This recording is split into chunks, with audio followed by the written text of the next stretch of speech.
Salut la team, j'espère que vous allez bien. Aujourd'hui, on plonge au cœur de l'actualité du Paris Saint-Germain. Une actu en deux teintes, du rouge pour Hernandez, mais de l'or pour le reste de l'équipe. Allez, on commence par la mauvaise nouvelle. Souvenez-vous, le 26 novembre dernier face à Tottenham, victoire spectaculaire 5-3, mais une fin de match gâchée. Lucas Hernandez entré en jeu, a complètement pété les plombs dans les arrêts de jeu avec un coup de coude au visage de son ancien coéquipier Xavi Simons. Luis Enrique n'avait pas mâché ses mots, qualifiant le geste de bizarre, pas normal et dangereux, et bien l'UEFA a tranché et l'a noté salé, 3 matchs de suspension. Concrètement, ça veut dire quoi? Hernandez rate le déplacement à Bilbao ce 10 décembre, mais aussi les chocs contre le Sporting et Newcastle en janvier. Sa phase de ligue est terminée.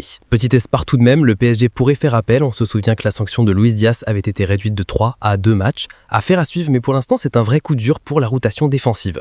Et heureusement à Paris, les problèmes de discipline sont vite oubliés grâce aux résultats, parce qu'il faut se lire, 2025, c'est l'année du PSG. Ils ont tout raflé, Ligue 1, Coupe de France et surtout tenant du titre de la Ligue des Champions. Le projet parisien est à son apogée. Individuellement, c'était une razzia. Ousmane Dembélé, Ballon d'Or, oui, vous avez bien entendu.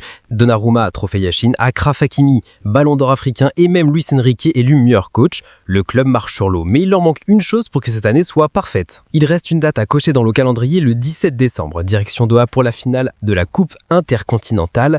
Grâce à son statut de champion d'Europe, le PSG est directement qualifié pour la finale. Il attend juste leur adversaire. Qui ça sera? On a 3 candidats sérieux. Pyramids FC, la surprise égyptienne qui a sorti à Lali, Cruz Azul, les Mexicains toujours intenses, ou Flamengo, le géant brésilien entraîné par Felipe Luis qui vient de gagner la Copa Libertadores. Ça va se jouer entre le 10 et le 13 décembre pour savoir qui affrontera Paris. L'objectif est simple, c'est d'effacer la défaite en finale du mondial du club contre Chelsea l'été dernier et devenir le deuxième club européen à soulever ce nouveau trophée après le Real Madrid. Lucas Hernandez au frigo, une équipe qui s'apprête à peut-être mettre le monde à ses pieds. Cette fin d'année 2025 s'annonce électrique. Dites-moi en commentaire, est-ce que vous trouvez la sanction de l'UEFA 3 sévère pour Hernandez? Et surtout, qui voulez-vous voir affronter le PSG en finale? Flamengo, Cruz Azul ou Pyramids? N'oubliez pas de liker la vidéo si ce récap vous a plu et de vous abonner pour ne rien rater de cette finale historique. On se retrouve très vite, ciao!